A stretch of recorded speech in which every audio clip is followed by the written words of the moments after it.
Hello, everybody. Am I looking jaded? Am I looking tired or exhausted?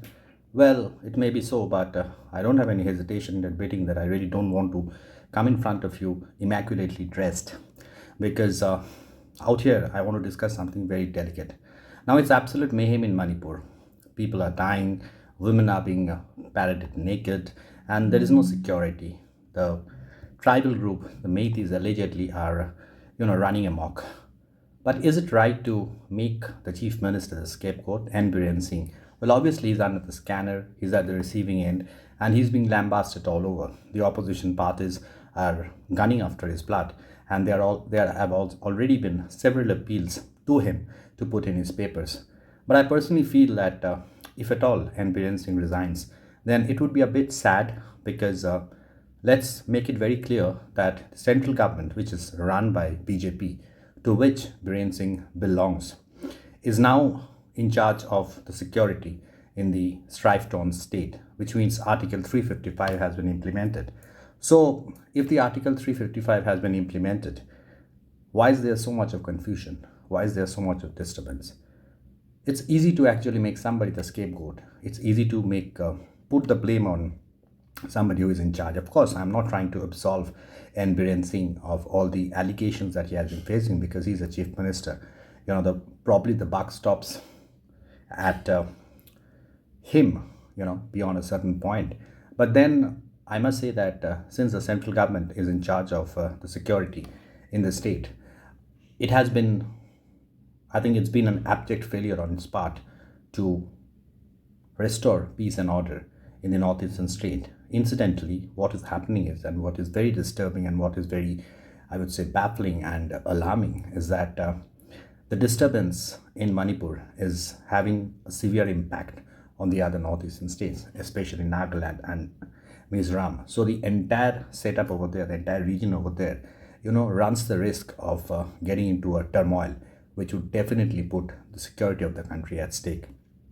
So I personally feel that all these talks of Biren Singh resigning should not be devoid or bereft of logic. Of course, I would reiterate and I would say it over and over again that he is definitely responsible for letting this situation exacerbate. But having said that, with the central government stepping in, it's definitely a failure on the part of the India government, especially the security establishment, to ensure that these disturbances, are shown the exit door. Well, as things stand now, just imagine a widow of a freedom fighter is burnt alive.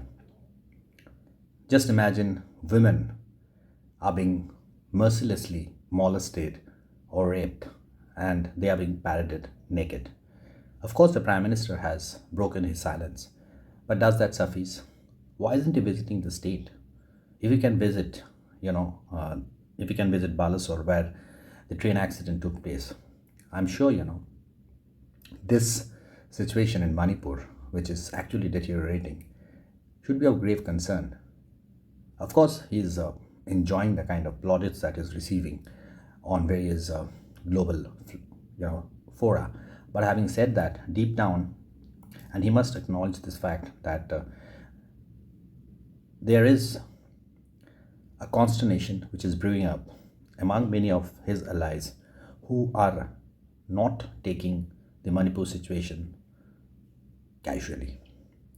And so far as the image of the country is concerned, the deterioration of the law and order and the total death of the setup would definitely not put the country in good state. So I personally feel that instead of putting the entire blame on the chief minister and the administration, it's also left to the central government to take an objective view and step in as early as possible. And discussion in the parliament, absolutely, that is fine. But let's not, smell politics in whatever we do on the floor of the house. Of course, there's going to be, the government has already said that it is ready to debate the issue, discuss the issue. But I can assure you, going by past record, there'll be no solution.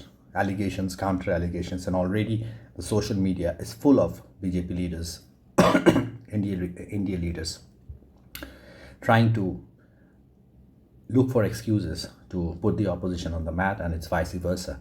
So, this is something that we really don't accept. This is something that is highly condemnable.